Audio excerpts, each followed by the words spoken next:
It's our starting pitcher episode, part 1.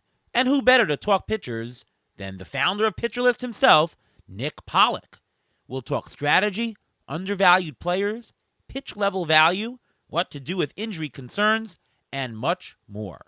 Part 1 of our Beat the Shift pitching bonanza coming up next.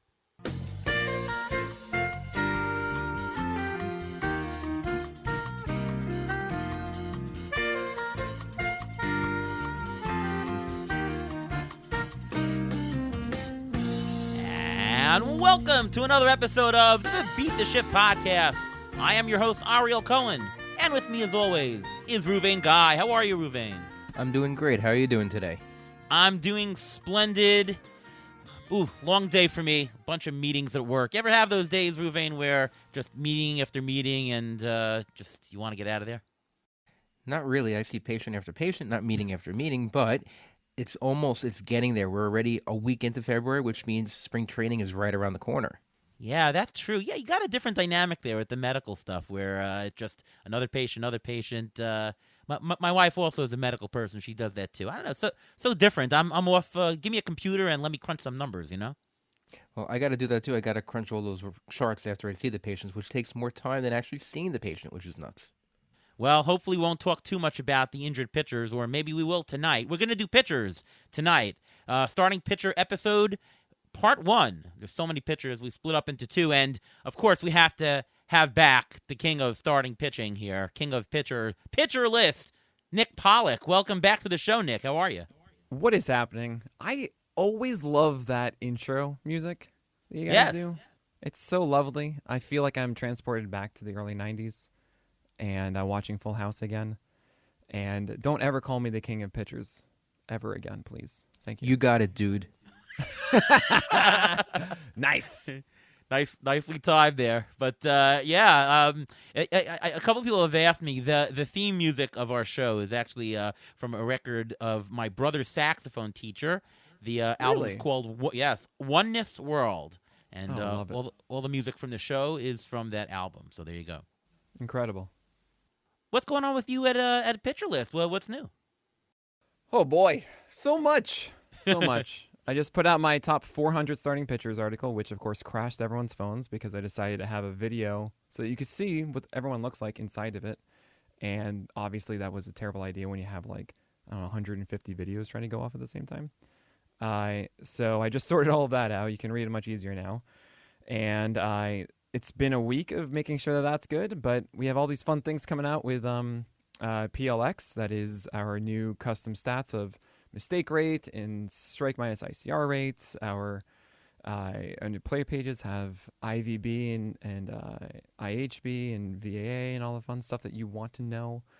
New live draft assistant tool with market values because Ariel Cohen is awesome and taught me the ways of auction drafts, and I insisted that this year we have market values built in to a live draft assistant tool. So you can use what I use in my drafts this year for PL Pro people. But yeah, there's just so much stuff, and just happy to relax with you guys now. Nick, you're in my labor draft, so can you turn off that feature during our draft? Oh, I can't wait to sit next to you again during that. That was such a joy. Oh, we're going to do that? You're going to sit next to me? Of course. All right. I also hope I can. We got to talk because I want to get you a keyboard to bring to Florida in time. Oh my God, you remember that? I remember yours. You have the full size, right? I have the full size keyboard, and it was wireless, and for some reason it wasn't working. So I of course emergently brought a wired keyboard, and I quickly put it in, and that did the trick. Of course. Yeah, I mean, the good news about a lot of wireless ones is that you can just use a USB-C cable and it'll attach wired. Right. But you wanted blue and orange keycaps, and I cannot find them. So I'll keep looking for you. The Mets out of stock here? Yeah, the Mets are out of stock, yes. They're always out of stock every year since '86. All right, well, let's get to some serious stuff here. PLV, you've debuted it, coming back for another year. Can you tell me, tell the audience here, what is PLV, why does it work, and who are a few players that are maybe highlighted that PLV really brings forth? Yeah. PLV, you can think of it kind of like, Saris's Pitching Plus model, not the Stuff Plus one. It's trying to accomplish a different goal. When it comes to a pitch modeling, you can look at a player as a whole, saying like this is a good quality slider or a bad quality slider. But for us, what's really exciting is to be able to look at the singular event of a one pitch and then be able to say, well, this was a good one, and this event should be looked at differently because this guy hit a home run off of a really good pitch, or he hit one off of a really bad pitch, or he swung at a pitch that he shouldn't have swung at, or he should have swung at this one that was in the zone, right? So what PLV allows us to do is really a seed that gives a grade to every pitch, and then we can create these really cool stats because we understand the context of every single pitch better than ever. It's really fun. And what I just said before of like new PLV stats, we have one called mistake rate that we just released this week, which says, okay, by PLV, we can actually see which pitches inside the zone have double the chance of allowing a hit, which is obviously bad if you're a pitcher. So Blake Snell actually had the lowest percentage of pitches in the zone last year that were mistakes with a double chance of getting a hit. So much so at 3% that the next person, the number 2, was Yuri Perez around 4.5%. That's number 2. So that's half of a standard deviation or something like that. I can't remember. I can't remember standard deviations. This is so embarrassing in front of Ariel. But it's such a massive jump from first to second, and it kind of explains how that worked having a 30% walk rate, right? So there's a lot of really fun things you can do with PLV. We're adding more and more stats to the whole suite of it, but that's the crux of what PLV is. Yeah, and I've always remarked that when you take things down to the pitch level, you gain sample size really quickly, and you can learn a lot about a pitcher, right? I would say that you could probably learn everything about a pitcher in about 2-3 starts. Is that about right? I say the 3-start rule. First is a exception, second is a suggestion, and third is confirmation. Yeah. I mean, I once worked on a stat called WPDI, which also is on the pitch level, right? So CSW is also a pitch level stat as well, right? Oh, no, CSW would be... Yes, absolutely is. No, That's it's right. 2 of the 6 of WPDI. That's right. So, yeah, you. Exactly. Yeah, you know the WPDI. There you go. I do. Want to talk about pitch value.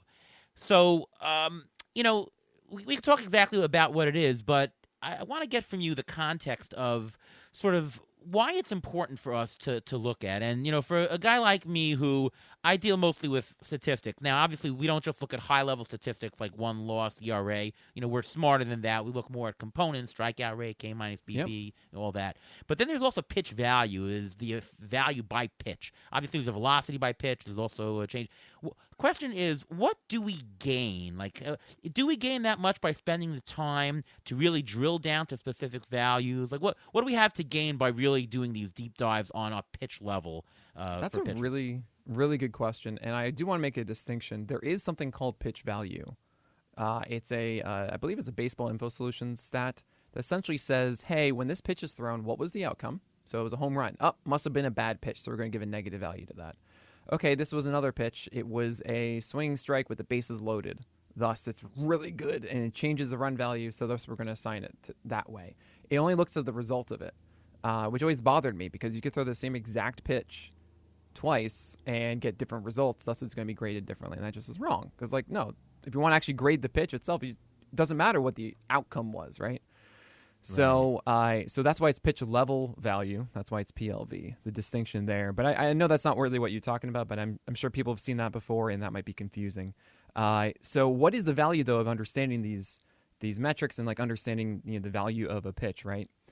And for me, I have this very weird, I think, different way of analyzing pitchers than others, which is understanding the concoction that pitchers create when they have different pitches. That is, okay, if I have a slider that's like this and a curveball like this with a four-seamer like this, does that create a full arsenal that can have certain success? And it's really important to know, okay, if I could choose one elite pitch to have in my arsenal, it's a four-seamer. That's instantly the best pitchers in baseball are the ones that have elite four-seamers. Strider and Wheeler and Cole, and you look at Corbin Burns and it's a cutter, but that kind of is in place of it because you can throw that over 50% of the time. I have a thing called the Wasker rule, which is based on Wasker Inoa from 2022 having this really good season, but then breaking his hand by punching a bench. And I believed in it, thinking, okay, he has this elite slider and this fastball is at 96, 97. He should be really great. Then I realized next year that that was in 2021, 2022, it wasn't very good. And it's because his slider was the only elite pitch. And actually that fastball 96, 97 actually didn't have good pitch shape stuff. And I can talk about that another way. But if you look at PLV of it, and honestly Stuff Plus of it, it's not really going to like it outside of the velocity, and thus it wasn't a good pitch. So if you only have an elite slider and nothing else, you actually aren't going to be consistent and good, and that's the Wasker rule. A lot of guys break that all the time, and I'm just out on them. So I don't like that. So I guess what I'm getting at is if you have one elite pitch, it only really matters if it's your four-seamer. And in general, it's better to have a wider arsenal of very good pitches that say, cool, I can get through lineups on both sides of the plate effectively, than it is to just say, cool, I'll take one elite curveball or one elite secondary and then not have anything that is above for the rest of my arsenal. Yeah, that's actually what I was going to ask you. Is it better to have one elite pitch or 2 to 3 pitches that are, second tier, that type of thing? Because I think from this you can actually learn if a pitcher is pitching better than what you're seeing in the field and the numbers. Is he having bad luck, or can you put a positive spin or a negative spin on the way the pitcher is pitching? Yeah, it's a lot of different ways that I've been looking at this. An easy one, I think, is to say, okay, cool. Do you have a fastball that you can throw for strikes and get whiffs? Do you have a secondary pitch that you can throw for strikes and get whiffs? And then do you have another secondary pitch that is good for the opposite hand, right? If your fastball is a sinker, then you have to have something for the opposite-handed batter that's not a sinker, so normally a four-seamer or a cutter that's able to get strikes, or you can be Kyle Hendricks and be decent at getting it on the front hip when you're younger, but now it's terrible, so whatever.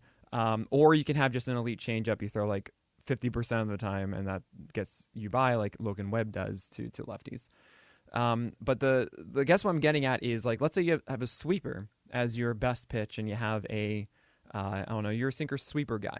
The problem is that sweepers are worse against opposite-handedness, so I'm a righty to a lefty, than, say, a gyro slider, which is one that goes down. So you got to figure out, if I see a guy that just has those things, I'm like, well, you're going to be really bad against lefties.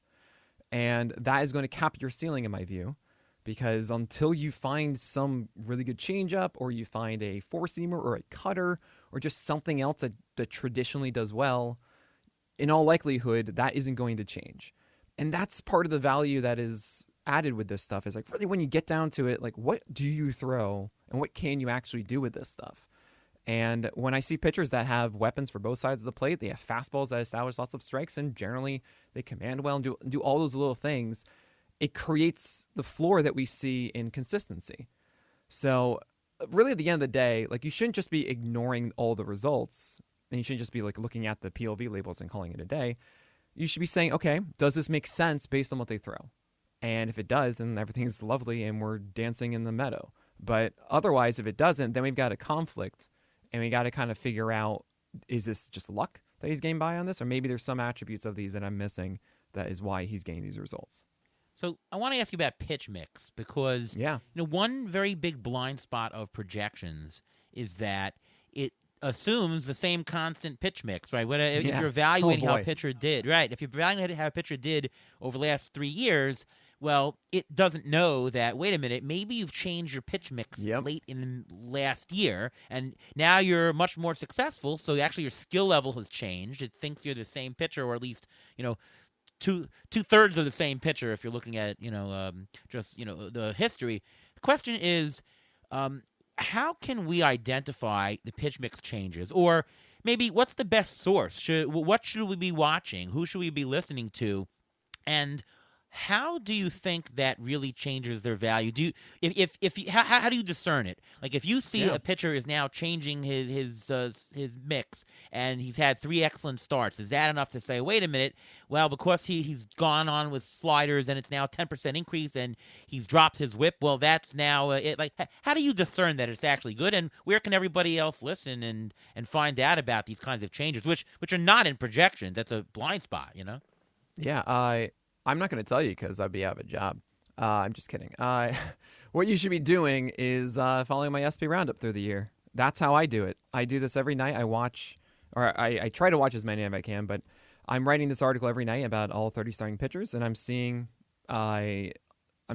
their changes of usage and where they're locating it and everything. And I write about it in the SP roundup, and I do a review of that the next morning in my Plus Pitch podcast. And also on our player pages, you can actually see pitch mix changes, as well as if you go into every single game, you'll see the up and down arrows of usage. Now, one area I want to really emphasize is I'm trying to be better at, which I haven't been so good at in the past, is understanding that you're going to see some pitch mix changes through the year just based on the kind of lineups they face.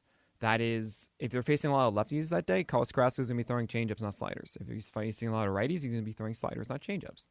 And sometimes his changeup is way better than his slider, but I'm going to see a higher slider usage game because he just faced more right-handers.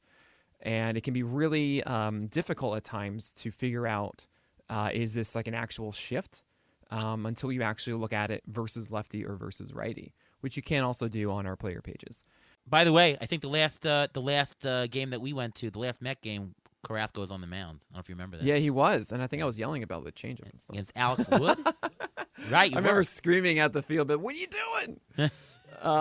But I have a distinct memory of that, and that was a ton of fun. We have to do that again, Ariel. Yeah. Well, I actually want to interject. What do you're talking about all the about pitch, about pitch mix? What if a pitcher says that they learned a new pitch in the off season? What knowledge would you gain from that? What's your initial reaction to that? Sure. So furthermore to kind of what I've been getting at, and part of my whole weirdness of pitch analysis or pitcher analysis is really crafting like a general blueprint of the player and saying, okay, this is what they're good at. Generally, this is what their weakness is based on what they have and what's effective and what isn't. And I normally, to cure this weakness, this kind of thing would be introduced, right? So a good example I'll give you is like, I remember when Tyler Glasnow was only a four-seamer and a curve guy. And there's this lot of hoopla, I think it was back in like 2020 or something, that he was learning a splitter. And there's a lot of fake news out there about splitters and Tyler Glasnow, and me, saying I hate splitters. Not true. I only hate splitters if they're a number 2 pitch because it's the most volatile one and you're just not going to get strikes that you need with a number 2 pitch. But as a number 3 pitch, I'm generally all on board because that's just a great offering to throw in 2 strike counts, and they have a really low expected batting averages in play. However, what Glasnow needed was a strike pitch. His curveball was not a strike pitch. That meant that he had to throw his four-seamer too often inside the zone and batters were hitting it and need something to throw for strikes, and a splitter is not that. It is a whiff pitch to throw in like 2 strike counts when you're ahead. So it didn't work, and guess what? Glasnow is so much better now because he has a slider he can throw for strikes, and that's what he needed. And so that's really what I emphasize, is saying, okay, if someone's adding something, look at what they currently have and where their weaknesses were. What is the element that they need to grow? Is it more strikes? Is it more whiffs? Is it something against lefties? Is it something against righties? Is it a fastball that actually is effective and you're able to throw it as your primary offering? And that's the first conversation. So then when I hear a new pitch is being added, I'm like, well, is that the solution? Is it? Oh, if it is, that'd be really cool. And like then I get excited about it. Very rarely do I actually circle and say like, well, now I believe in this guy, because I mean, I don't know if like you remember the pitch tracker from like Jeff Zimmerman, but he would have like 150 of those and only like 3 of them stuck around or something stupid. So I don't really lean into that. But in season, just to go back to the previous question I never answered, best example is Nick Pivetta from last year. He added this whirly bird sweeper in the middle of August, and he had a phenomenal final 2 months. And I'm very much in because he's saying, yeah, I finally have this breaking ball that I've been looking for ages. And I've been saying this about Nick Pivetta for years. He has a 4-seamer that should do really well upstairs. He just has no consistency with his secondaries. And now he has one. And he has a cutter he throws for strikes. This is so cool. And I believe that. That's what projections will overlook, is that they will see like the last couple of years, while I'll say like, no, this guy has finally become the man that he's supposed to be. And I understand that. And I'm like, that's something that should stick for next year as opposed to just some random 2 months of like, yeah, I guess this pitch was a little bit better than it used to be. So those are the instances I lean on. No, really great stuff. Another question for you before we go on to the player pool is, do you look at organizations and say, well, the Dodgers, they know what they're doing with pitching, so I'm going to trust that, or the Rays know what they're doing, or the Guardians know what they're doing. Do you take stock into the organization when you're thinking about whether a pitcher is going to be successful? It's really funny. I traditionally don't, because I generally have so many variables I'm looking at with guys, and it's like that just seems too wish-casty almost. But I've learned a lesson because of Zach Eflin. Like, I was really down on Zach Eflin, and everyone's like, no, it's a better team context, and they are going to tweak him a good amount, and he's going to be better. I was like, nah, give me Kenta Maeda. And I was completely wrong. I actually remember in Florida, where I'm going to see you next, or in 3 weeks, Ariel, talking to Gray Albright, and like it was I think it was pick in either Raslam or TGFBI, and I convinced him to take Maeda. And he wanted to do Eflin. So I'm going to give Albright complete credit for that one. I was like, no. And there's literally only one player, I think, this year that I'm saying, okay, because they are joining this team, I'm in. And that's Ryan Pepio. Because looking at Ryan Pepio, one of the things that I really learned this offseason a ton, outside of just like lefty-righty splits, and really focusing on that for pitchers, is understanding four-seamer shape. And really saying, okay, there's three aspects that matter. It's extension, it is vert, that is IVB, vertical movement, vert, and adjusted VAA. And I know that's such a mouthful, adjusted VAA, and it's such an intimidating topic. It's very simple. It's just saying, based on where you release the ball, like is it a high release point or a low release point? And that is like based on where your extension is too. So really like down the mound release point. Would this work upstairs essentially or downstairs? Is it steeper of an angle downstairs, so it's like coming from as if it's dropped from a building? Or is it upstairs where it's flat like at the top of a table? That's what you want in those two cases. So if it's downstairs, you want it super steep, flat if it's upstairs. And Ryan Pepio actually has a four-seamer that profiles out to perform better upstairs than it is downstairs. However, the Dodgers as an organization do not like high four-seamers. It actually shocked me. Like, Bobby Miller doesn't do it enough. Walker Buehler didn't do it enough. Pepio doesn't do it enough. And now you go to the Rays, who are like the team who told Tyler Glasnow to go upstairs with four-seamers. I'm saying, oh boy, I think Ryan Pepio is going to throw more four-seamers and have a much better season with that fastball in 2024 now. So this is like the rare case where I'm really doing that. And there's also the other aspect of like moving away from a really bad development organization. And there are like 5 of those to me. Like the Royals, the Rockies, the Nationals, the Pirates, and I used to throw the Rangers in there. I don't quite know if I still agree with that one. And of course the Angels, especially after they got rid of their 2 coaches that actually helped things. And they got rid of both of those. So yeah, I don't trust those organizations at all. If someone's leaving there, I might give them an extra point or 2. Pepio, very interesting.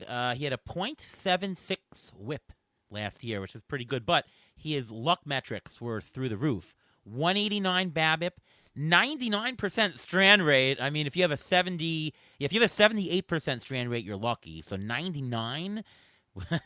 Yeah.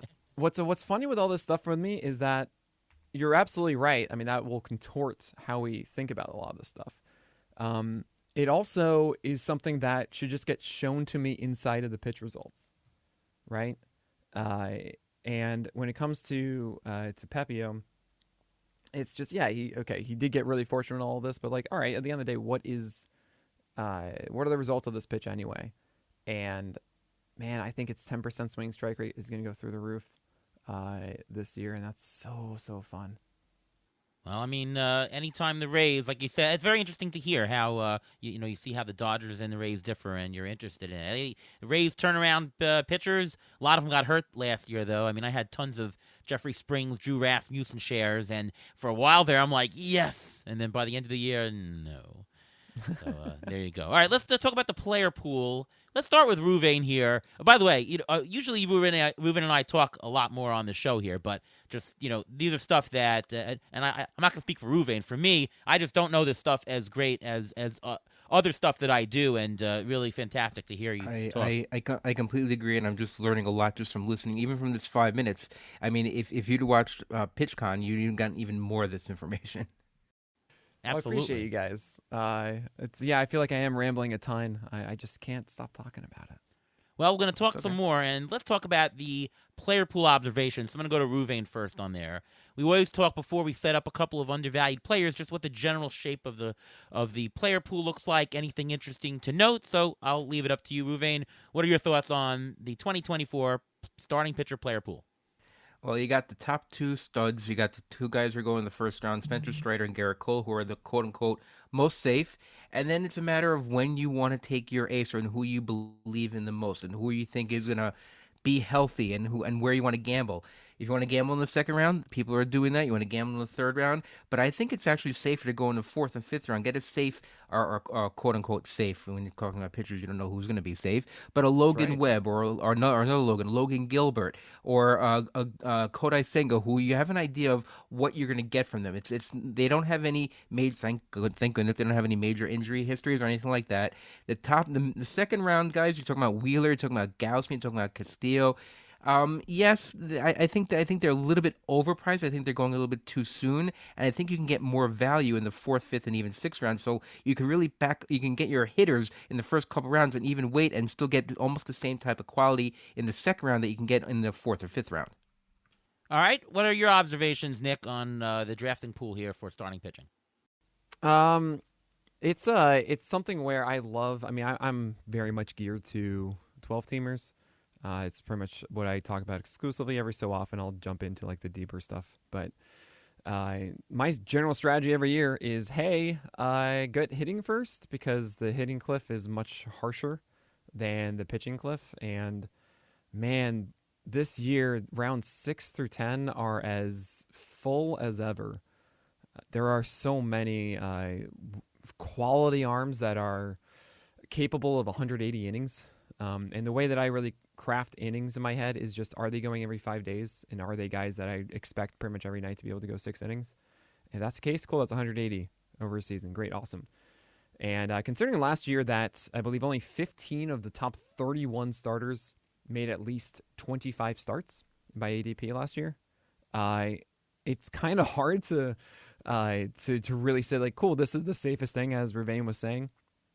So that means great. Then I'm not going to overpay, and I'm just going to say I'm going to get Kyle Bradish. I'm going to get Cole Reagans. I'm going to get. I love getting Nick Pivetta and Brian Wu, and I'm very much against going after a guy in the first couple rounds. It's just not the way I go. And honestly, I'm always sitting in my hands come like the 20th round, not to get like my 20th pitcher off the board, because there's just so many good guys that could benefit your team this year. Yeah, I'll echo some of those sentiments, and I'll throw in a couple of new things. First of all, to note, ATC has 0 projected starters for 200 innings. 0. That's almost a first. I think maybe last year I had like 199 or so was the top one. Garrett Cole projected at 195. Logan Webb projected at 191. Of course, projected innings are important. You need innings, so Logan Webb just comes up here again. I love Logan Webb. We'll talk about him later. But that's it for those who even have 190 innings. So we're already more muddy as it is because of the less and the fewer innings. Now, I'll mention stuff in terms of 15-team league dollars as we do on the show, but what I've noticed is that from pitcher number, let's say number 3, right? We got Strider and Cole are the super elite. Pitcher number 3 to number 19 here are separated by just a $6 auction value. That is so muddy. So you can basically say, forget about Zach Wheeler. You can downgrade him all the way to, say, Logan Gilbert, drop 3-4 rounds, and you're not losing much. And you can now upgrade your Jazz Chisholms to Ozzie Albies, or you can upgrade a Machado for an Austin Riley or Rafael Devers. There is no need to push pitching so much. There's just so many guys. And remember, we always talk about the hotspot principle. When you have a clump of people in the same area, you can always get somebody at the bottom that's cheap, right? You don't have to push it up. You'll get somebody for a discount somewhere, and that's really where you should target. So those pitchers in the middle rounds, the early middle rounds for pitching, they're very, very plenty. Get 2, maybe get 3. I don't like the idea of getting an ace, super elite ace, or even an ace. I'm good with taking the 2-1A strategy, get 2 low one number 1 pitchers, even get 2 1A and a number 2. Ruven and I just did an auction this past Sunday night. We got 4 top 30 pitchers, and we didn't really spend all that much on them as compared to what the whole market did. The other thing I'll say is that after SP80, I don't see any fantastic values in bunches. Obviously, there's some pitchers with upside here and there, but I don't see that cluster of pitchers, so that you really want to make sure you get your pitchers before it gets to SP80. And besides the cluster, you're also not getting the guaranteed innings, or you're getting the injury risks, or you're getting the warts down there. So again, grab them up top in the 5th, 6th, 7th, 8th rounds, get a couple there, and make sure you've gotten your pitchers before SP80. That's sort of what I take out of it. Any other comments? Yeah, I mean, I'm curious. First and foremost, are you talking most specifically about 15-teamers or 12-teamers here? Well, the numbers that I'm talking about is 15, and I guess some of the strategy I'm talking about here more pertains to 15. In I would say, though, if we did shift to 12 or 10-team mixed leagues, you can take a pitcher a little bit higher, because remember, the replacement value at the bottom is better, and now there'll be guys on the waiver wire who might be worth it. You can stream a little bit more. You can take a little bit more risk. So Sure. I'm talking more deep in mono leagues, Yeah. and I'm talking more in 15. Does that make sense? It works in a 12-team league also, because, pitchers, you mentioned at the bottom, it gets really, all these pitchers with a lot of warts on them. You don't want those either. So you don't want to get stuck. You don't want to have too much hitting. You don't have too much pitching. You want to have a good balance. So the fact that if you play the middle part, let's say the 4th, 5th, 6th round, and you're not reaching up top, you're still going to get the strikeouts, because there are a lot of good strikeout guys in the 4th, 5th, 6th round, and you're not losing out on ERA or WHIP in that area either. So I think what applies for 15 and 12 are almost the same, but when it comes to a 10, I think 10, it goes out the window. I'm willing to take in a 10. I'm willing to take a first round pitcher, I think. Yeah, I can understand that argument. Just because you need to distinguish more, and the smaller and smaller the league gets, it need to be like, okay, cool. I need to, I can't settle for 50 fewer strikeouts than Strider or something like that. But this is generally how I frame it. I'm again very much 12-teamer, so I say I need to draft 4 guys on my team that I'm not dropping the entire year, who I expect to give me 180 innings. Okay? Like the ones that I'm just the entire year, I lock them in and I get this production. Essentially, I'm saying I don't expect them to have a heightened injury risk where I have to replace them, and I will be competitive in ratios. I expect to get strike out an inning, if not more than that. If I have 4 of those, and I think you very much can, especially by doing the 6 through 10 method, which means that you can be less aggressive on your 1 and 2, but then more aggressive on your 3 and 4, then it opens the door, because my whole thing is, in 12-teamers specifically, the waiver wire is so full. It is beautiful. I do this every year, where I have 2 tables at the beginning of my rankings that highlights guys that went after your drafts would go in 12-teamers. So it's generally after 276, the 23 rounds of 12-teamers that. So this is actually ADP from last year after 290. Which is Zach Eflin, Cole Reagans, Justin Steele, Tanner Bybee, Bobby Miller, Gavin Williams, Nick Pivetta, Brian Bayo, Yusei Kikuchi, Tarek Skubal, Eduardo Rodriguez, Mitch Keller, Bailey Ober, Kyle Bradish, Yuri Perez, Aaron Savali. I mean, it goes on and on. And there were other guys like during the year that you got value from. You just mentioned, we actually just talked about Ryan Pepio. There's Brandon Fott, who actually came back and did really well. There's Reese Olson by the end as well. Michael King. Bryce Elder had an amazing stretch to him, Chase Silseth, etc. And what's so important is to recognize in your drafts, this is not a best ball league. I've said this before with you guys in previous years. Don't draft like this is your team for the entire year. You should be drafting with the anticipation of getting guys in April and May. So if you draft 4 that you're not going to drop, once that happens, then I shift and I go, great, give me all of the guys that I would be able to make a quick decision on early in my season that I could be hitting gold on. And it's important to make the quick decision, because you don't want to be stuck with a guy while everyone else is getting these other things who you don't know if they're good for your team or not. You're missing out on things that are more higher likelihoods of sticking around in April and May, which is where we really find all this stuff out. So I work in that method.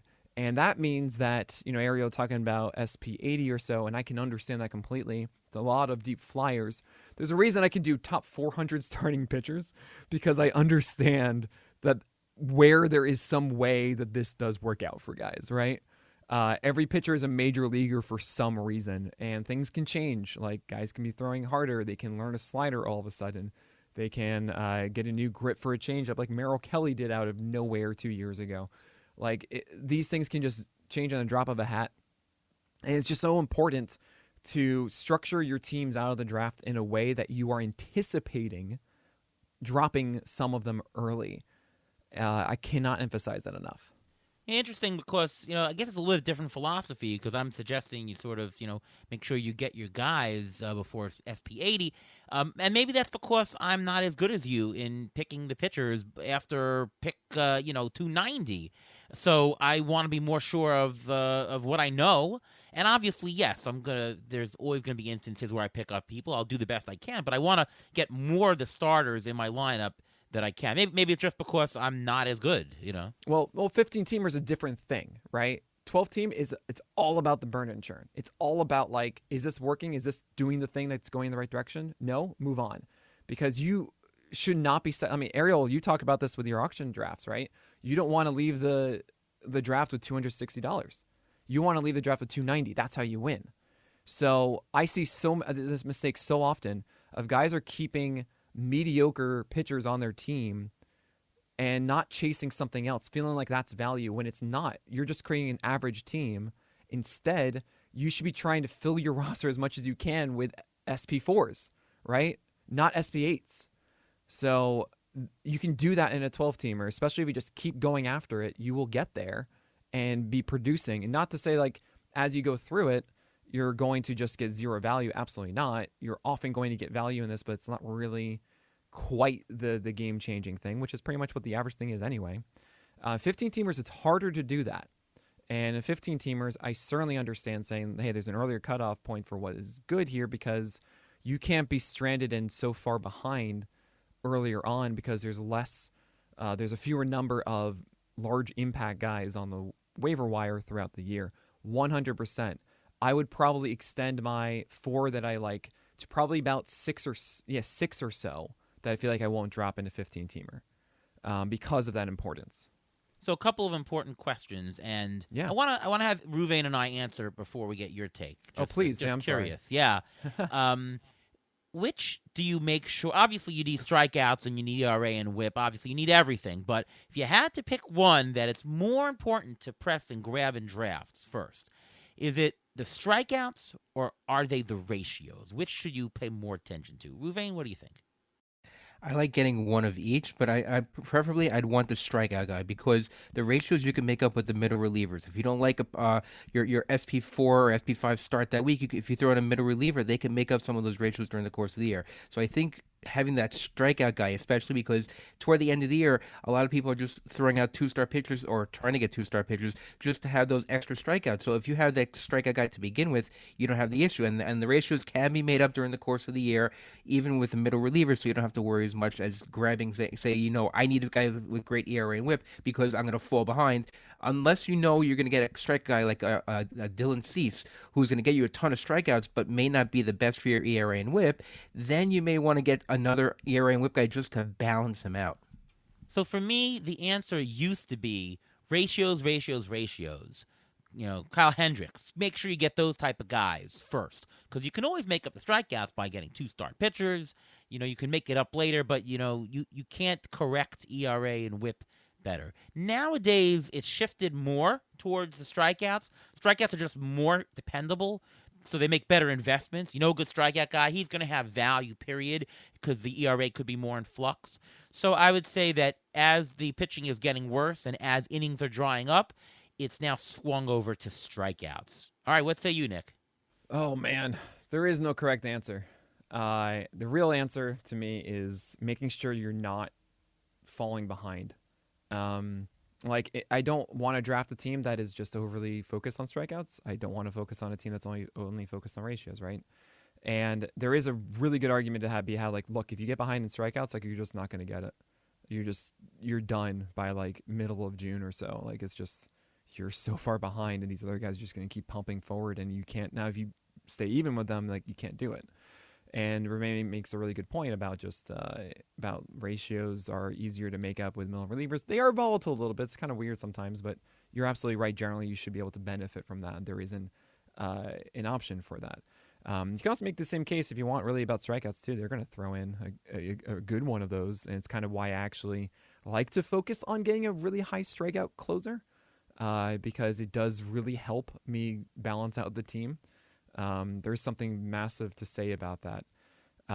Because I normally just kind of say like, oh, closers are just for saves. I'm like, wait, hold on a second. If this guy gets me like 100 strikeouts in a year, that's huge. As opposed to someone else that gets me 60. That's like the difference between, I don't know, like last year's Kevin Gausman and like Logan Webb or something, right? So that's a big difference.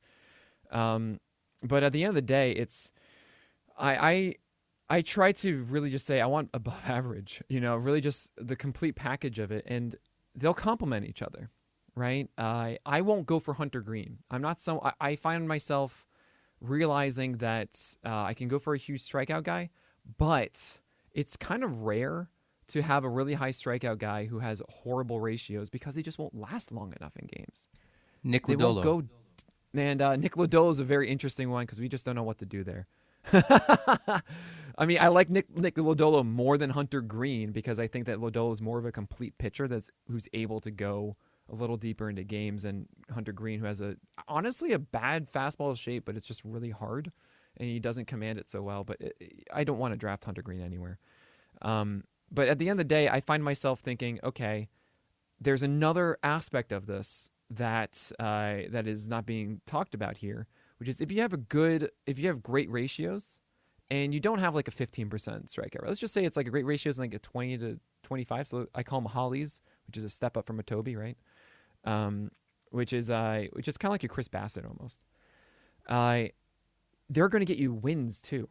And the guys who are just ultra strikeouts with bad ratios, they're not going to get as many wins because they're not going to go as long, and they're going to have worse ratios than they do have. And that's part of the equation too, of just tallying. Like, those tallies are important. So it's why I find myself just generally saying, look, I would rather have the instead of the cherry bomb that goes up and down start by start with ratios, but still is generally good at strikeouts. I would rather have the 22% strikeout guy who I believe in going 6 innings with good ratios, because that also means they're going to have more wins. Yeah. And that's my philosophy there. Yeah, and that's the next question I want to ask is about wins. And we always think of wins as, well, wins doesn't predict performance. It's there's a lot of luck. I mean, the Baseball HQ's motto is, project skills, not roles, and wins are right. So, but the thing is that you need wins in your fantasy league, right? And Sure. wins are getting more fickle these days. How important is it to, quote unquote, chase wins? Let's take guys who tend to pitch long in games, take guys on good squads, take guys with good bullpens, or take guys on teams that don't score a lot of runs that will produce more save situations. How much should you chase the wins nowadays? Yeah, what I do is actually I don't chase the wins, I chase the innings. So the way I see it is you grab more guys with longer leashes. Not only does that give them just higher win chances, it also means that their good ratios are expressed more. And that generally makes that impact, right? Now, of course, you can be smart about this and say, well, I'm not going to chase that guy on the Pirates. I'm like, yep, that makes all the sense. I will push back a little bit on some guys pitching for worse teams that, let's say the Royals win. Of course, I have to do this on every podcast. It's in my contract now. Let's say the Royals win 70 games this year, and Cole Reagans is starting, one every 5 days. Like, okay, he's still probably going to win 10 of those, right? Something along those lines. And he's going to win a exaggerated amount relative to the rest of that rotation. Maybe Waka and Seth Lugo get some too. As long as you're going every 5 days and you have 30 starts or so in a year, a third win chance is like very reasonable, regardless of your team. If you're good, if you're bad, you're not going to get it. But if you have good ratios and you're doing this and you go 200 runs in 6 innings, like you're still going to get a fair number of wins. And that's the way I see it a lot. However, I will definitely give Framber Valdez some love for this reason. That, yes, I expect Framber Valdez, who actually did not have as many wins as he should have, more love because, he's in as good of a situation as you can imagine with a super long leash, consistency with innings, winning ball club, good defense, good offense, right? Like, he's one of the highest win chance guys in my view. Logan Webb is up there because he's going to go like 7-8 innings. That's why George Kirby is up there, even though the Mariners aren't the greatest offense. Chris Bassett's up there. I love Chris Bassett.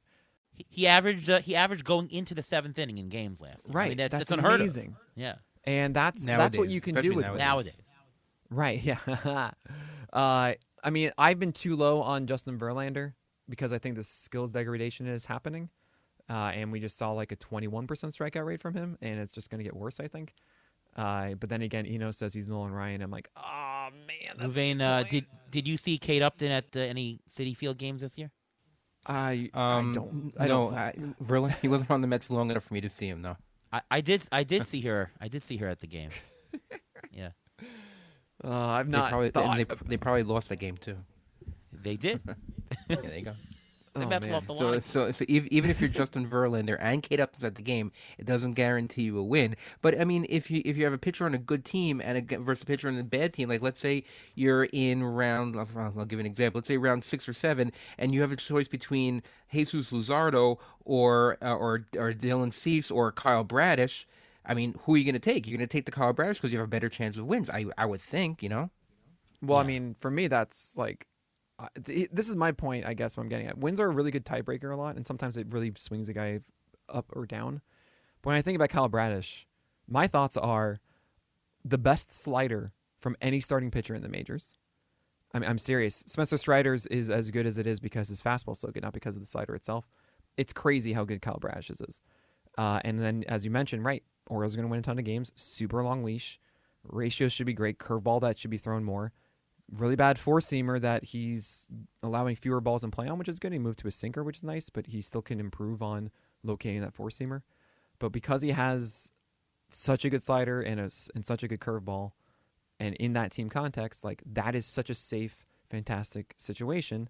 While I think of Jesus Luzardo saying, oh man, your four-seamer is not good, and you do not have good enough command on your slider, and you use your changeup too sporadically, that's not sustainable to me and your health track record. And I see Dylan Cease, I'm like, you have a slider that you all of a sudden could not execute against lefties, and a fastball that gets destroyed against righties, and like, there you go. You had 2 good months, and that's it, and I just don't want to touch that. So to me, there's more aspects that define why Kyle Bradish is the one to do it, but absolutely right. Kyle Bradish is going to win more games than those two, given all that context as well. And it's just far and away, to me, Kyle Bradish is the pick there. Yep, wins are important. Got to chase some of them. Well, let's talk ATC undervalued players. Of course, the name of the game here is we take a look at the players that ATC looks at and says, according to the market, they might be some very good values. And then we take a little bit of a deeper dive into them. We're going to do the top half of the starting pitchers, so we're talking better pitchers right now. We'll get to more of the sleepers and stuff in the next show. But you mentioned him already, Nick, to start, Framber Valdez. And ATC sees him as a bargain. Ruben and I drafted him as our number one in our auction the other day. He had almost 200 innings last year. He had over 200 innings the year before. I mean, his ERA has been rock solid, plays for a great team. I see little downside risk in general. So why is he being undervalued by the market? And look, I mean, you said before that you love him, so I guess you agree with this, right? It's weird for me to ever say that I love Framber Valdez. I don't know if I said him. I was just saying, all right, for wins, safest situation. Okay. By the way, who's coming on next show? I'm curious. We got Paul Spore. Of course you do. Of course it's Spore. That's great. Oh, that's going to be such a good one. Everyone listen into that one. That's fantastic. Framber Valdez, to me, I get it. Actually, I'm looking at all of these that you have. I'm not going to spoil them, but most of them are not your overwhelming 200-plus strikeout guys, right? And I think that's what the market is undervaluing a bit. And it's weird coming from me, who I've always been the guy that's like, don't settle for Toby's. Don't settle for middling ratios. Middle ratio guys with like 20% strikeout rates. Yeah, 25 But- last year. 25. Well, right, but Framber's better than that. It's so frustrating for Framber Valdez. I could talk a long time about this, but in short, he has this cutter that he uses pretty much only against lefties now, but it used to be also against righties, and it was the perfect pitch for righties because he has a sinker. And if you guys were remembering what I said before, the start of this, you don't want to throw sinkers to opposite-handed batters. But that's what Framber does, and this pitch gets crushed all the time. And wait, hold on a second. You face more right-handed batters than you do left-handed batters. You should have a better weapon against right-handed batters. You shouldn't be settling for this. That's going to be a problem. And what Framber has done is he's thrown more changeups, which have helped. And this sinker still gets grounders a good amount, and it has a lot of sink to it, fine. But man, when Framber was throwing this cutter instead, and actually using one that's like a gyro slider, almost one that's more lateral to go inside to right-handers, think of it like a two-seamer, same-handedness, just opposite of that. That was so effective. And I remember bonding with Eno in San Francisco when I saw him. Someone brought up Framber Valdez, and we both looked at each other and he says, why doesn't he throw the cutter more? And I have to think that Houston's saying like, hey, Framber, can we just get back to that cutter to right-handers? Cool, thanks. So I really hope to see that from him. But at the end of the day, he's not going to be like a 4.5 ERA guy. He might have a 120 whip, but I hope not. And he's still going to get you 25% strikeouts because the curveball is really good too. So I'm in. I mean, you're basically saying with a pitch mix change, he can be even more awesome, is what you're saying. Oh yeah, So, well it's really the biggest weakness of Framber is that he throws too many sinkers to righties, and it's just like. and that can be fixed. Really Yeah, there. Ruvain, exactly. anything to add to that? I mean, I know that you think that he's a value as well. Yes, 100%. And he only started using the cutter in 2022. So I think maybe he was still getting his feet under him. And like you mentioned, he used the change more, which helped. And listen, how many pitchers can say they've thrown 399 innings over the last 2 years combined? Very few pitchers can say that. And if you need someone for bulk innings, instead of throwing out, a number 4 or number 5 guy, this is the guy you want to have out there. And where he's going in auctions and drafts right now, his value is worth it where he's going. All right, Logan Webb, very short. Innings. 216 innings last year. Now, he doesn't have a fantastic strikeout rate, but when you throw that many innings, you're going to get strikeouts. He had 194. And as Nick pointed out earlier, when your whip is good and you have a larger inning count, that just extends your really elite ratios across more, so he's way more valuable because of that. He was a $21 pitcher last year. He's been over $16 the last 3 years in a row. So super stable. 5th round pitch. I mean, you just want stability early. Plays in a great ballpark. Walk rate cut in half last year. I mean, the skills look like better. Even the strikeouts are up, and maybe there's a little bit of upside to his strikeouts. I mean, what's wrong with Logan Webb, Nick? Nothing's wrong with him. I have him as SP10. There you go. Yeah. I mean, it's kind of funny. What did you say his dollar value was last year? 21 in a 15-team league. 21. So I remember in I think it was maybe last year or the year before, there's a really interesting discussion, if you guys want to go back and listen to these previous episodes with Ariel and Ruvain, about assessing guys as dollar values and like what that means. And like this guy was a value of $6 or something last year. And something that I've been talking about a lot with guys is how much wins influence that mark. Like I've heard like, oh, this guy's 18th on the player rate, or oh god, this guy is like 10th, or this guy's 50th. And really just there's a lot of times it's just, oh, this guy happened to have 16 wins, or this guy happened to have 8 wins. The fact that he had such a high dollar value for just 11 wins last year should speak to how effective Webb was. Great point. And that it was a 3.25 ERA and a 107 whip. But because it was 216 innings, like, that's amazing, considering that you'll get that from like 150 innings or something from other guy. And that's like, well, hold on a second.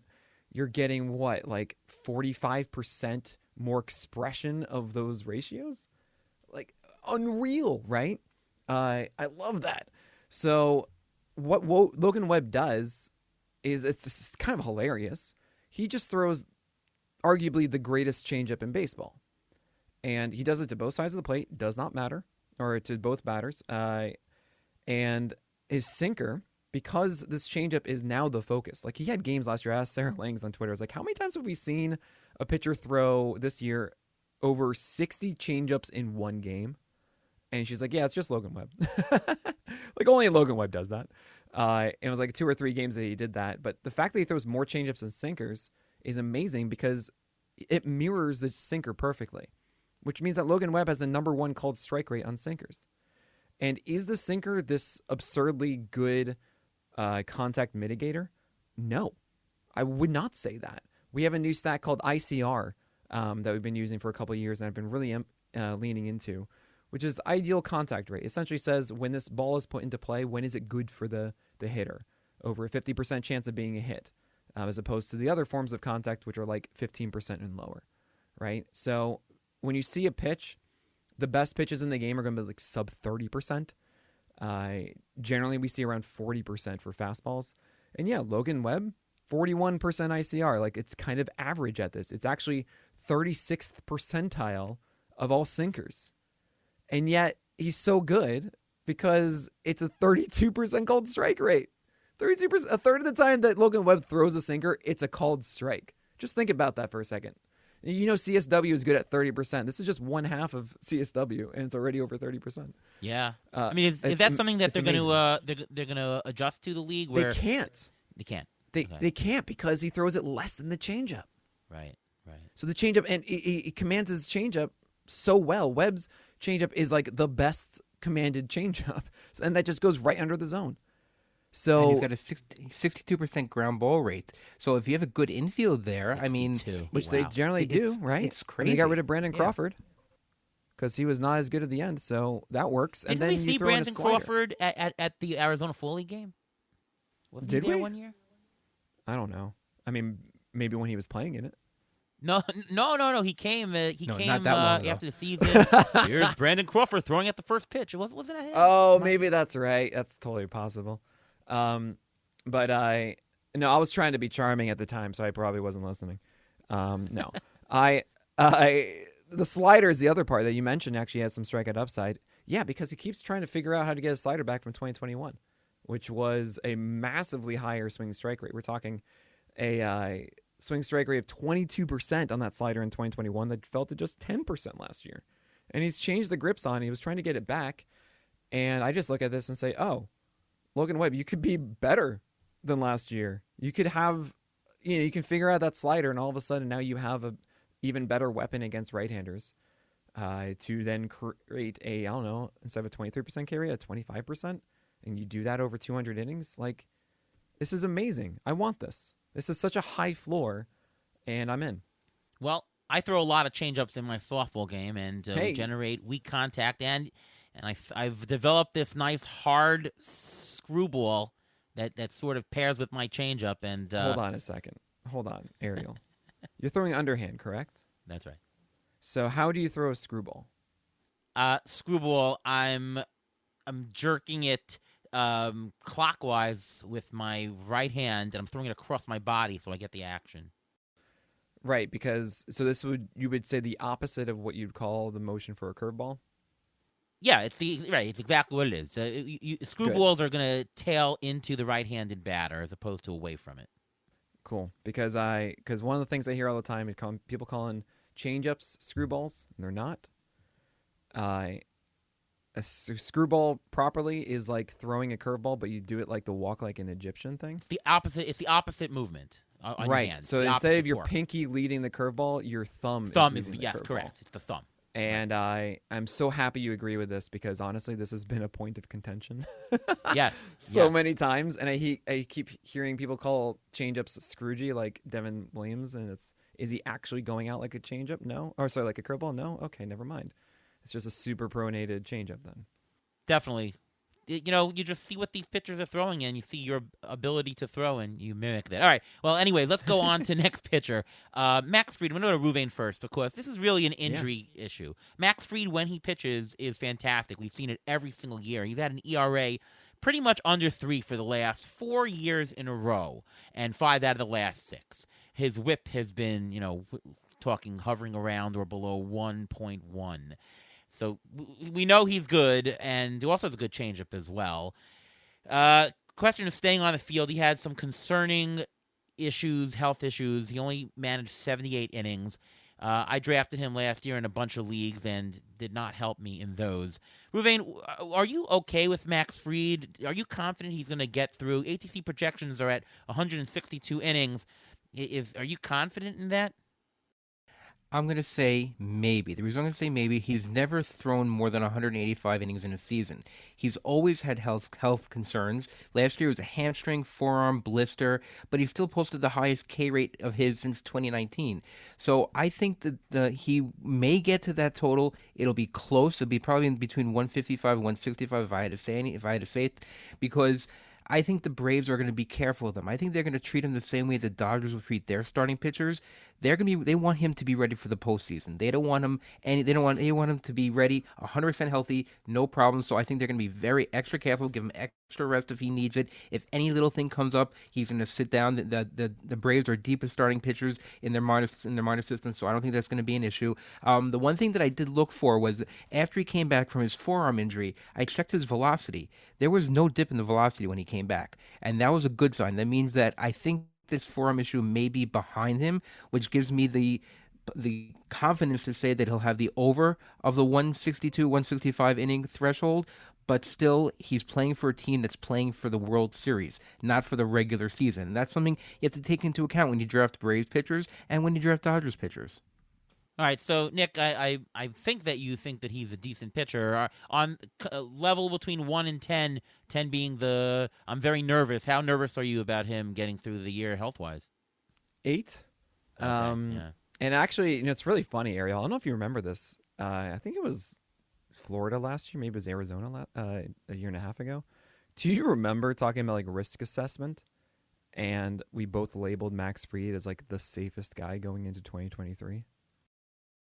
Do you remember this? Safest, of course, by production, but yeah. No, but just being like, there were other guys that we thought would get injured and stuff, and it's just like Max Fried is just so consistently always good. Like he's like the safest one, which is, I mean, I think just a showcase of like how hard it is to predict this stuff, right?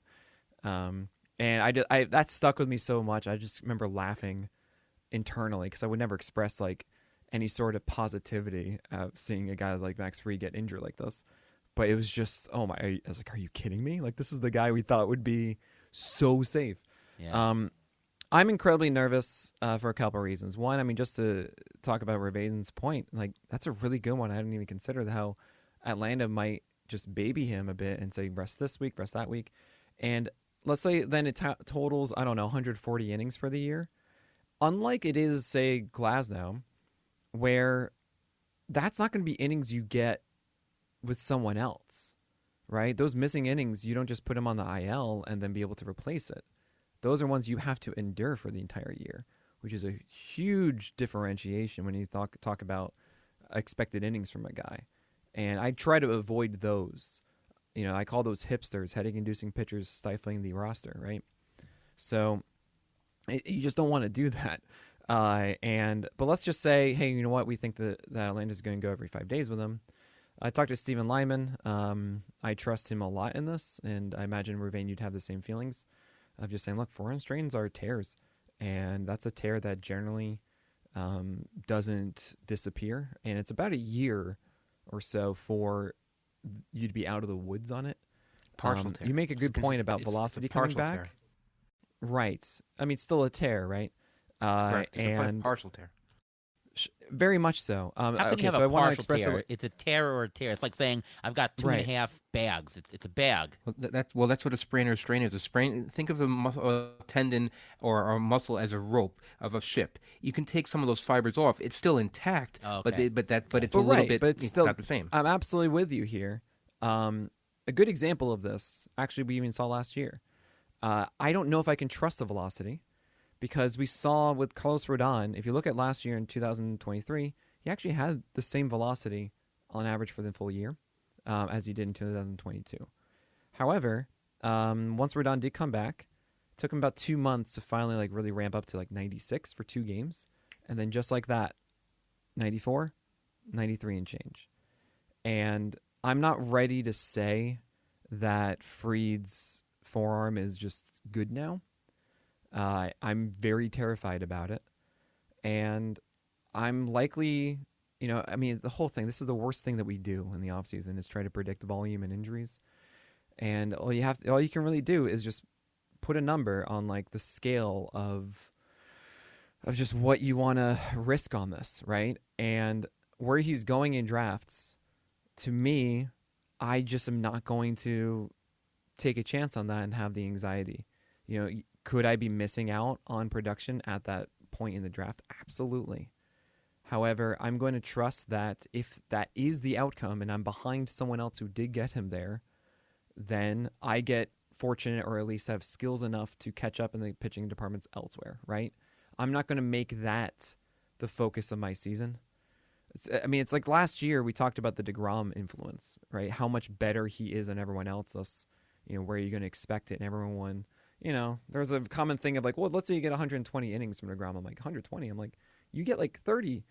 And that's the kind of thing with Fried here. If with a forearm injury like this, it's not just like little things throughout the year. It's like you're going to get like nothing or you're going to get a lot, kind of. And I just don't want that risk. Yeah, so it's a binary risk there. And, we talked about going into the season he was safe, and certainly you want to pick safe pitchers, but, the opposite is more true, where, if they're risky to start, they're probably there. You know what? I do want to get to a lot of other pitchers, but there's such good strategy questions really want to ask you. And, number one pertaining to Fried and where to buy him. So, okay, we believe he's injury risk, not worth taking at the spot. We get it. The question is, what kind of a discount do you need to roster him? Or is it just don't roster at all? Like, if he's going right now in the 5th round, do you need like 10th round? Like, I'm not going to take him unless it's the 10th round, which basically means that you're not going to roster him at all. Or is it, if I take him in the 7th round, which is a 2-round significant discount, that's okay, and that's worth the risk. Like, where are you on the don't take Max Fried platform? Yeah, it's a great question. I'll say, like, I'll stick around as long as you guys will have me here. Sounds good to me. With Max Fried, I have him currently, I believe, at 22, or maybe 23. I think it's 22, and I have him right before a tier called the Shiny Squirrels, which are like the big hot names that honestly have actually worse floors when it comes to like their production. I'm not actually as sold that every starter still will be of quality, right? So that's like Yuri Perez is in there, Jesus Luzardo is in there, Logan Gilbert surprisingly is in there for me, because his fastball just got worse again and he does not have good command. He has good control but not command. And then someone else is in there that I can't remember off the top of my head. So that's kind of where it is for me. It's like, okay, that gamble of health is equivalent to the gamble of skills of the other guys, right? Where the ceilings, I love Max Fried healthy. Oh man, I adored him last year. He's great. He's always going to outperform like stuff models and stuff because I think he's legitimately a command pitcher, and it's awesome. And he also has this new changeup that is great, winning ball club, great defense, all this stuff. So that's where I would do it. Is saying, okay, that risk versus the other risk of skills. And that really happens around SP 22 to 23 for me, right? Actually around Freddie Peralta. Same idea to me. So interesting. That's what I would do. Do you agree, Ruvain? We talked a little bit about that on last show, but is 2 rounds a discount enough? Do we need to just make it 5, and that means we'll never get him? Well, I think it also depends if they're injured last year and if they came back. With Max Fried, I'm willing to take a little bit less of a discount because he did come back. And I know, Nick, you said don't read into his velocity that much, but he did come back and he did pitch pretty decently. So I'm not overly concerned. Like, I'd be more concerned or even stay away from a pitcher like Joe Musgrove. Like, I don't even know if I even want to have anything to do with him because he didn't come back last year.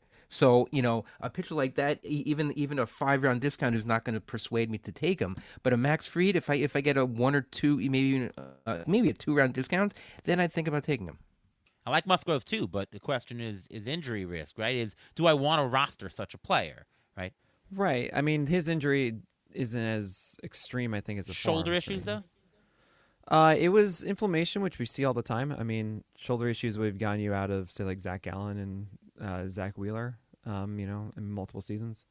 And they were just great in those seasons.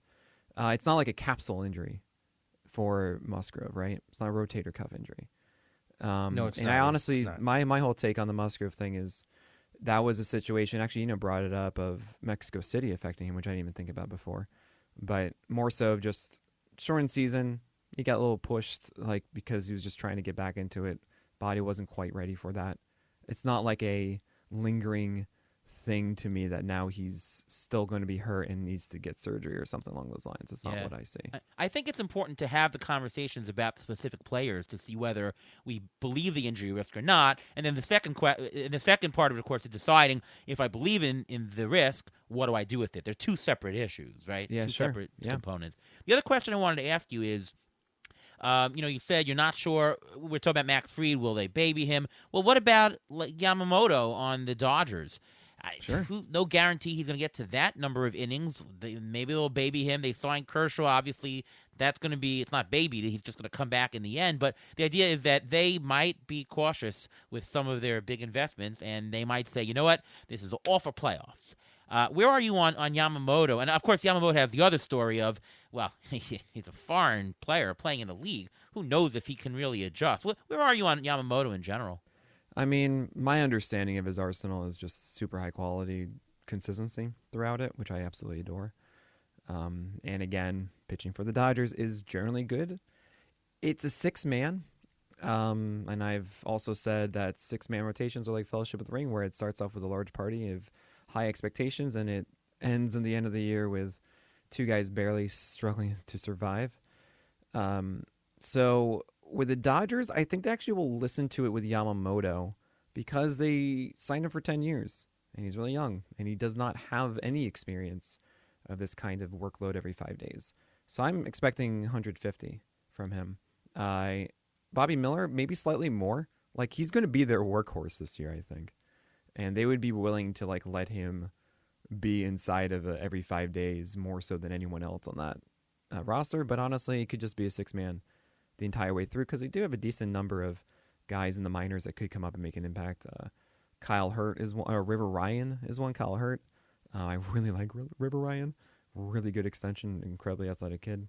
And then you have Gavin Stone and Michael Grove just being weirdness and Ryan Yarbrough in there, and they're gonna figure it out. So Yamamoto, I like it more than these guys because it's not the extreme.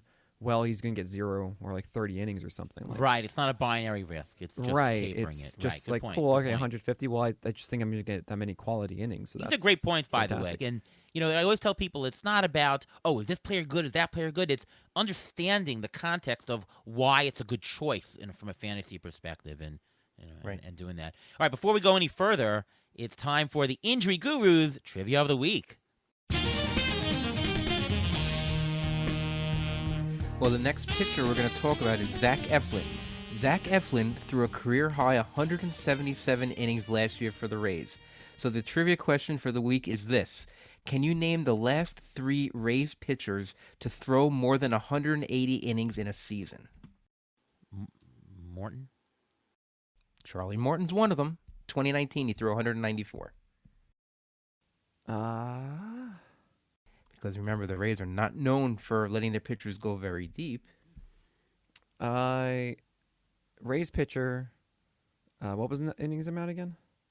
180 innings for a season. David Price? No. Can I guess Blake Snell?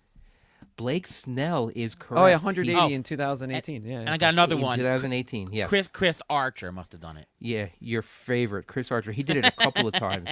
The last 3 pitchers to throw over 108 innings, 2019, 2018, and 2017. So that's the last time until Zach Eflin. His rate, his walker, is the lowest of his career. His ERA was 3.5, but his xERA, his expected ERA, was actually 3.11. He used his cutter more, and he's going at the end of the 5th round. What's there not to like, Nick? Well, Zach Eflin's actually going in the middle of the 6th round. Big difference. Oh, okay.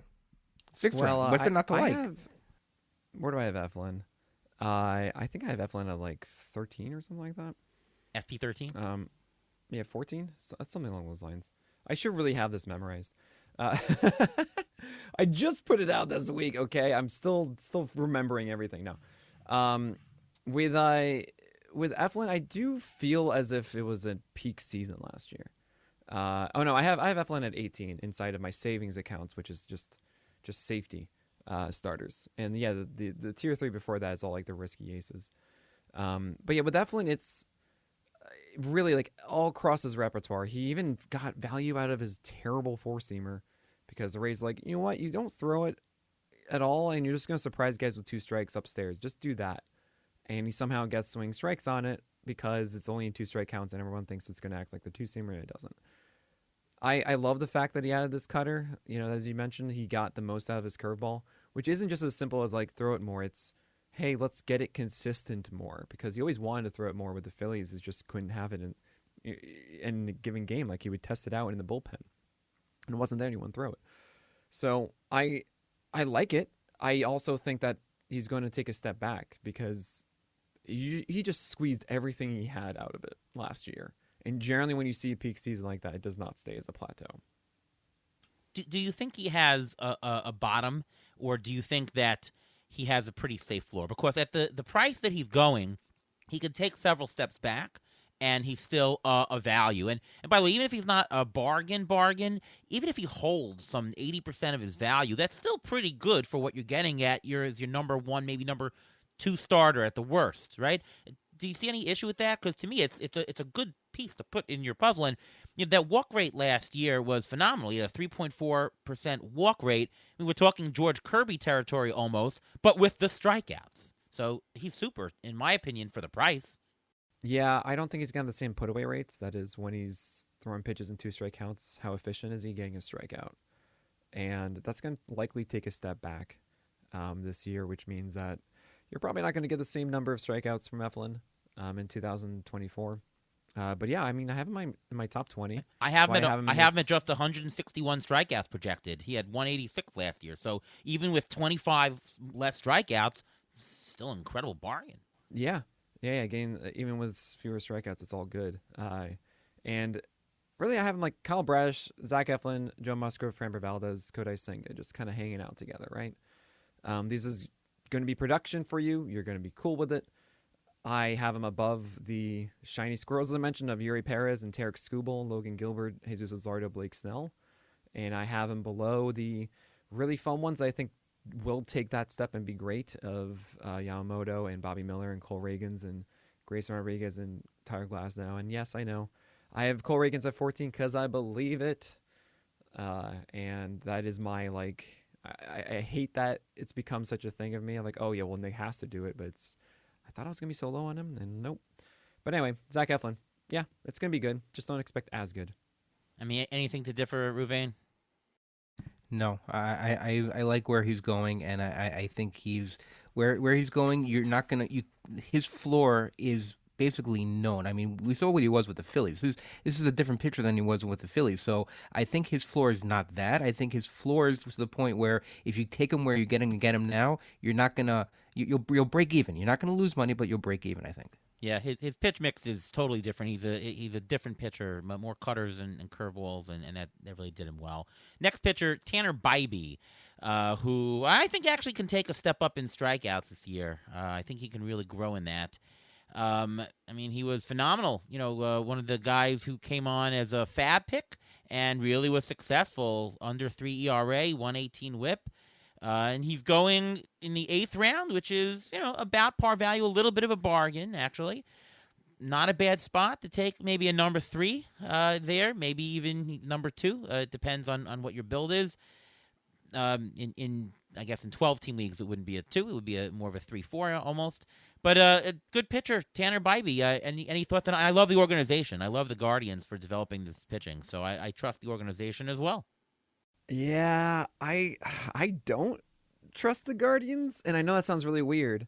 I trust their minor leagues, but I honestly don't really think of any starters in the past that got just demonstrably better in the majors.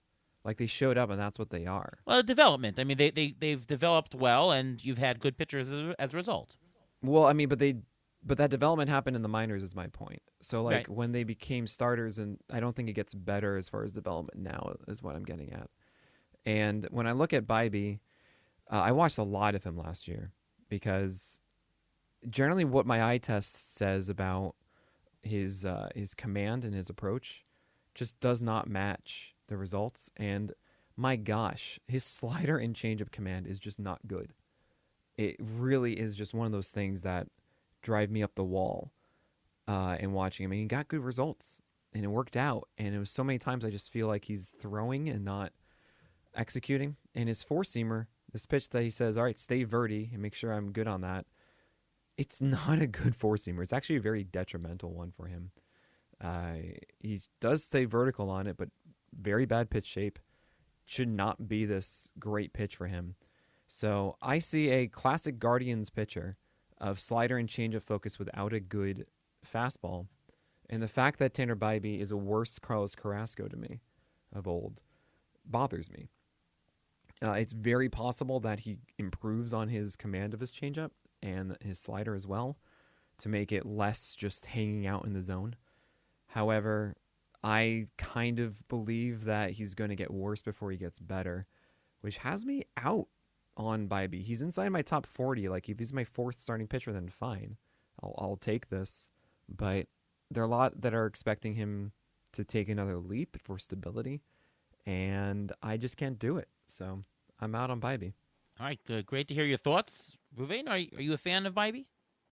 I'm a little mixed with him. He did throw a total of 157 innings last year. He only had 132 in the majors, so I don't think his innings are going to be limited. If people think that he's going to only throw 132 innings, no, he did throw 157 innings last year, so there could be a slight increase with that. His K rate in the minors was over 11 per 9 innings. In the majors, only 9. I mean, there is room for improvement there. He's obviously still playing in the AL Central, which is not the best division for hitters. I mean, it's great, so I think that's going for him also. But I thought he was lucky last year. His ERA was 2.98. His expected ERA was 3.66. I'm a little bit concerned about that. I mean, if he's a little bit lucky, that's great. But I mean, how much is that luck gonna continue? He does have the possibility of upside, which makes him very tempting. So I think if for the right price, if there's no one left on the board, I think I may go after him. Oh, yeah, the ERA totally was wrong. He's not a sub-3 ERA pitcher. ATC projections have him at 3.74. So, I mean, he's going to go up 3/4 of a run. Yes, definitely.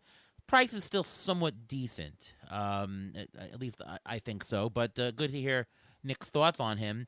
How about this guy, Justin Steele, who just looks fantastic? Nick, do you think that this is repeatable? Obviously, that you're going to see some regression in the ERA, but maybe the whip is even going to go down. I mean, his BABIP was 317 last year, so some of those hits were getting through. Walk rate looks really nice. He's really made adjustments. Strikeout rate is okay-ish. Any thoughts on Justin Steele? Projections, by the way, are very close to each other. They're very, very low projections volatility, which means that we're more sure of the result. First and foremost, what I think about Justin Steele is that you're pronouncing his name wrong. Oh, it's Justin Steele. And he's back for a sequel. Okay, Justin Steele to me is very strange. He doesn't really throw a four-seamer. He throws a cutter. This is a cutter, and keeps getting classified as a four-seamer. No, it's a cutter. He does a really good job of, when I talked about before of like right-handed hitters need to have a weapon and left-handers need to have a weapon. Well, his cutter is that weapon against right-handers. He gets it inside a ton against them, jams them. It's low ICR, and guess what? The slider is good against lefties, and there you go. And that's really what Justin Steele does all day. I think my biggest worry is he's just a two-pitch pitcher. I mean, really, he's just cutter slider. And I don't love chasing a guy with two pitches where I don't really think either one is truly elite. Neither of these are big swing strike pitches. The slider's a 16%. Both of them have good ICR rates. The four-seamer, 38% ICR, but if you think of it like a cutter, I guess. And that's good to have 63% of the time. Slider is 35%. It's not like this, you can't hit this. And seeing a 9 hit per 9 last year, it just kind of is like, yeah, that's kind of who he is. So it just all sums up to me as someone who really shouldn't be like a 25% K rate, probably closer to like 22. And the ERA is going to get worse while the whip is 117 because he was able to walk fewer batters at 5%. But is he going to be able to really sustain that? He doesn't have a third option if something gets worse here. Like, it's another situation to me of a guy capping out, and I don't really want to buy into that. When I get guys, especially those four I'm talking about, I want them to have like a real legitimate ceiling of being a 25 to 30% strikeout guy with better than a 117 whip that Steele had last year.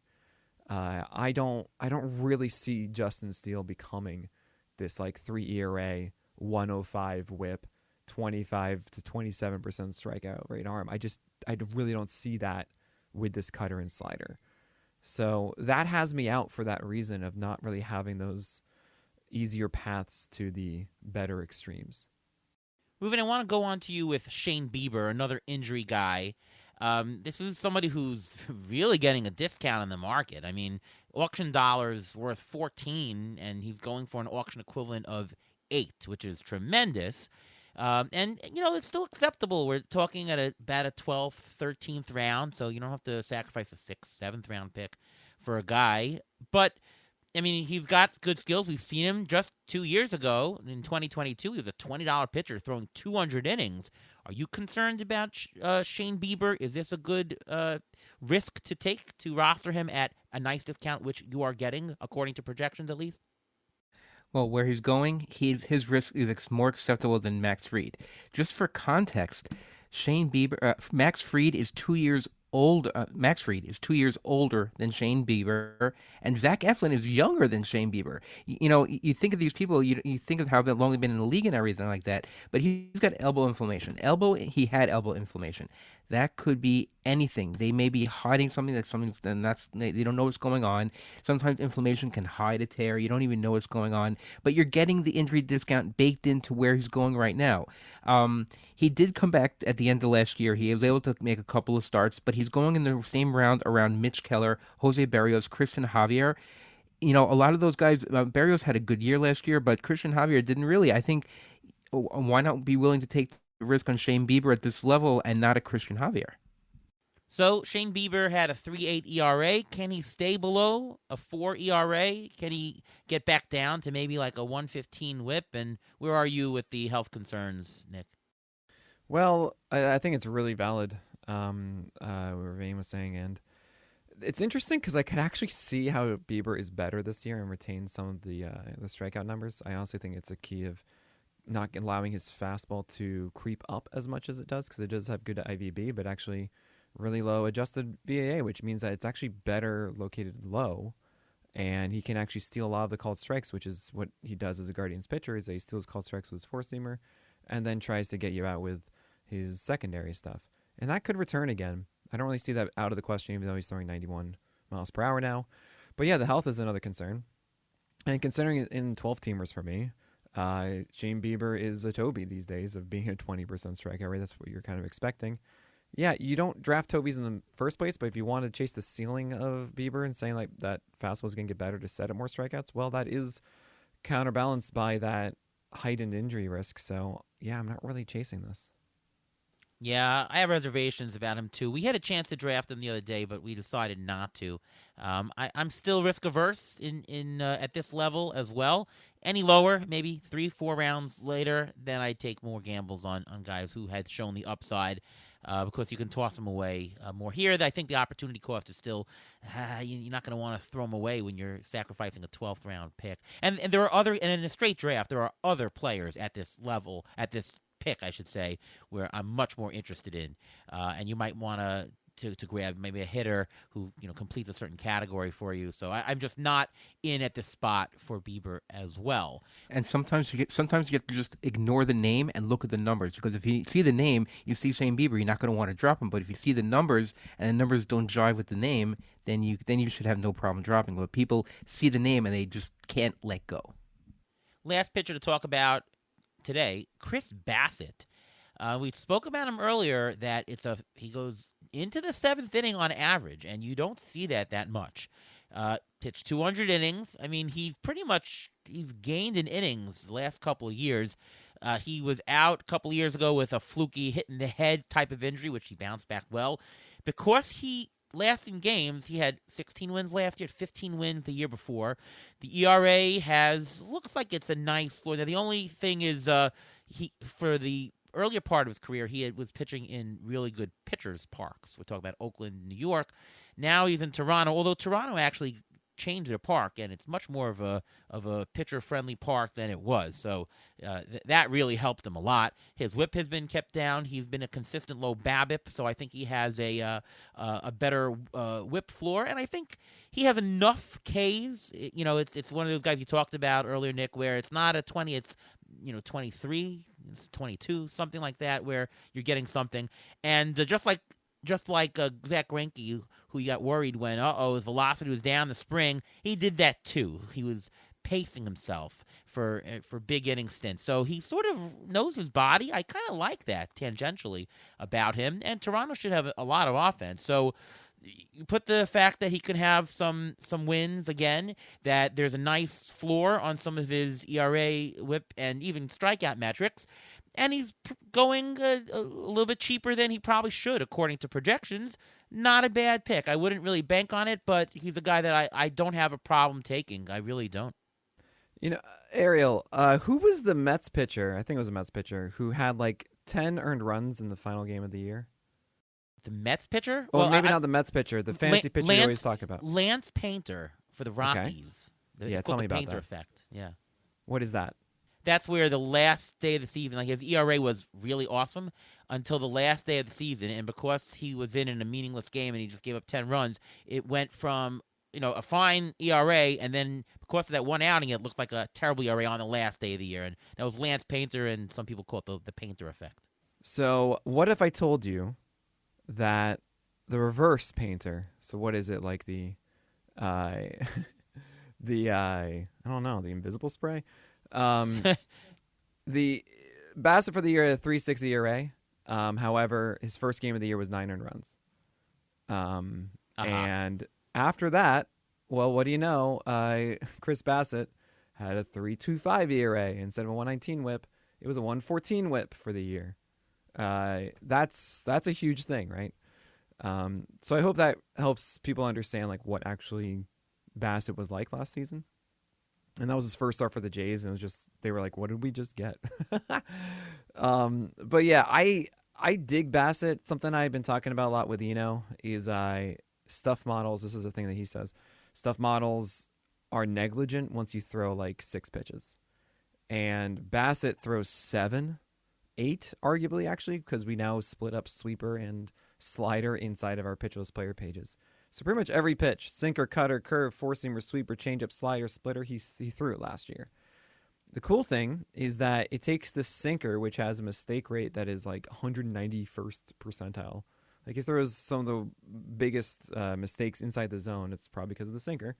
He throws it, and it gets a 74% strike rate, 27% called strike rate, and it's ICR. Remember before I was talking about like, oh man, 38%, or actually like 41% for Logan Webb, right? Really high ICR. 32%. He throws it about 40% of the time every game. It's incredible. He's able to sneak this sinker into the zone so often. And it's because he has such a variety of pitches. Guys just passively do that. They're not ready for it. It's awesome. And it defies a lot of models because of that. So I'm always going to be in on Bassett. I just always see a guy that's going to have a sub 4 ERA, who's going to have a sub 120 whip, who's going to have a strikeout rate that's above 20%, pitching close to 180 innings, if not more, for a team that is going to win games. And what do you know? He got 15 wins in 2022 and 16 last year, and that's still going to happen because he goes so deep into games and he's solid with ratios because of this ridiculous arsenal. So I'm a fan of Bassett. Like, I think every single year I'll just gladly take him as my SB4. It's really atypical to what I normally talk about. What gets me excited is that like that really high ceilings and stuff. But this is my point. I'd rather in so many leagues take Chris Bassett than Justin Steele, especially at their price. And like if I had between them, sure, I'll take Justin Steele slightly. But like honestly, you might just be happier with Chris Bassett this year. Very interesting. Yeah, totally dig it. Great points. Ruvain? I tend to agree. I like Chris Bassett, especially where he's going. He threw 200 innings for the first time in his career, even though he was known as a workhorse before then. So he's a little lucky with his BABIP. His home run rate was a little bit up, but he's going. We're in the ninth round, 10th round, around that area right now. And the pitchers around him, the pitchers are being drafted around him. Justin Verlander, Hunter Green, Michael King, Jordan Montgomery, Chris Sale. Is he like the safest guy of the group? Is he the guy that you know what you're going to get? I mean, Jordan Montgomery Yeah. also, but you know what you're going to get out of that guy. The other guy is Chris Sale. How many innings he's going to pitch this year? What are you going to get out of Hunter Green? I mean, Justin Verlander. You talked about his decrease in skills. I mean, he's just in that area, in that range. He's like the safest guy. I mean, he's boring, but he's safe. And by the way, my projected numbers that even including the bargain has him at a 4 ERA. So he doesn't even have to beat a 4 ERA to be valuable as a bargain. And if he gets anywhere near where he was, or the painterless one, that you spoke about, he's a huge bargain. He's a $16 player last year, and you don't Yeah. have to pay anywhere near that price to get him. And he's been pretty consistent. He's been pretty much mid-teens for his career. Like the Brandeis Students Center. If you guys know what that looks like, it's copper. It's all green. It doesn't have any paint on it. So that's what I'm thinking of. Looks like you came up with a new acronym. There it is. Yeah. All right, Ruvain, time for your injury report. A lot of starting pitchers to talk about, so what say you? Let's start with the Dodgers. Walker Buehler was already announced that he's not going to be in the opening day rotation. Manager Dave Roberts said he is in a quote unquote slow program. He wasn't more expressive about that, so we don't know what that means. Whether it means extended spring training, whether it means a rehab assignment, we don't know when he's going to start. So when you draft him, keep that in mind that he's not going. You may have to taper down his innings expectation. Clayton Kershaw came out today and said that he doesn't have a firm timeline for his return from shoulder surgery, but he's targeting a quote July-ish, August-ish return, whatever that means. And how many innings you're going to get out of him? He's definitely going to start, but how many innings you can get out of him when he comes back? 5 innings, maybe 6 innings. So again, taper down your innings totals before the season starts, and you'll get a better idea of how much he's actually worth. Another one, Dustin May. 3 weeks ago, he began a throwing program. So he's coming back from a UCL tendon revision. So he's going to be sidelined at least until the second half of the season. We don't know how long that's going to be.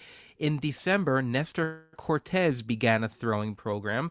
Hopefully he will have we haven't heard anything else, which means he's probably going to be coming to spring training without any physical limitations, and he's a guy to watch out for because you can probably get a good bargain. It's an injury update, so I can't not mention these two guys. Jacob deGrom, he will resume throw. He said this past 2 weeks ago, this past weekend, that he plans to begin throwing again in the spring, which means maybe July, maybe August. I don't know what you're gonna get out of him, but I don't think he's worth drafting because if you're in an NFBC type league, you're not gonna keep Jacob deGrom on your bench for half a season. Sometimes it's just not worth it. And another guy who, yeah, I know Nick, you like him a little bit, but Lance McCullers, I don't he like him said at all. what? No, but we're friendly, friendly. You never Oh, spoke to him? he's nice. Yeah, sure. He's a nice guy, nice guy. Yeah. Sorry, please. It's fine. He said he expects to return toward the end of the summer, whatever that means. So he's also Yeah. still Hold my recovering breath. from a forearm injury. He's a guy. If you really want to take a waiver wire on him, that's fine, but probably do it mid-season, not draft season. He is a nice guy. He's pretty cool. Yeah, that's what I said. Nice guy, but nice guys sometimes finish last. I still can't believe the Texas Rangers still won the World Series without DeGrom. Jeez. Well, you got to see him behind everyone, smiling with the World Series T-shirt on, which rubbed all Mets fans the right way there. Yippee-yi-yay. All right, well, this was a absolutely filled episode with tons of information, amazing insight that you really can't get anywhere else. And I want to thank you, Nick Pollack, for coming on the show. Why don't you tell us what's going on with you? You got some Writer of the Year once again nominated after you are the reigning champ. And also for podcast, and you got a new podcast called The Craft. Why don't you tell everybody about that? Oh yeah, that's me, Ninosaurus. I can't believe it, honestly. It's just us rambling about pitchers for an hour.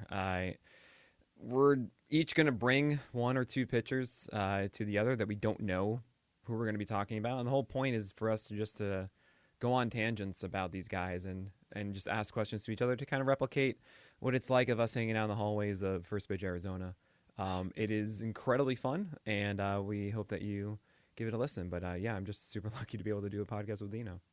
All right, what else is going on other than that? Oh, yeah. Check out our site. We've got a lot of really good Pro editions this year. We are going to be utilizing our PLV projections, which are a 2.0 version, and we're really confident in these this year as we really adapted our PLV models into performance better than ever. We also are going to be doing a lot of cool stuff with our weekly projections in season to allow you to take advantage of it for this week, the rest of this week, as well as projecting the next week in advance. So for those that play in your weekly Fab Leagues, like, it is the best weekly projection system that I think you'll find.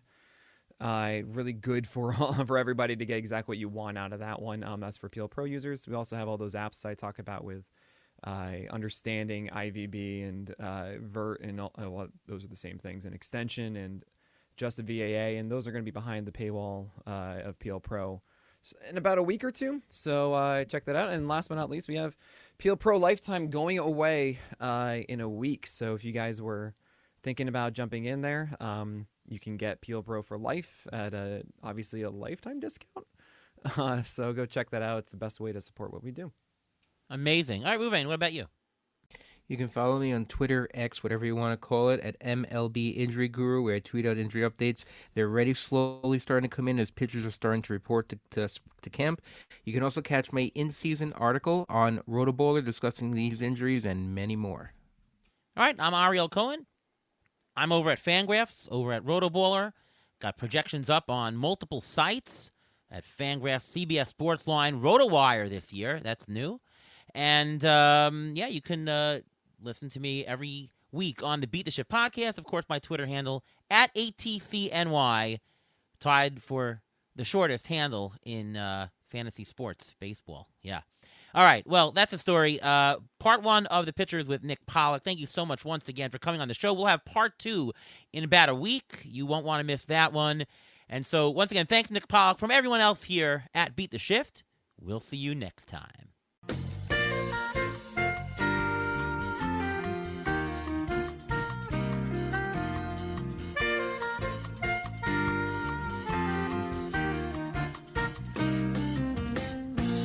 Thanks for listening to the Beat the Shift podcast presented by Fangraphs. Follow us on Twitter at beat_shift_pod.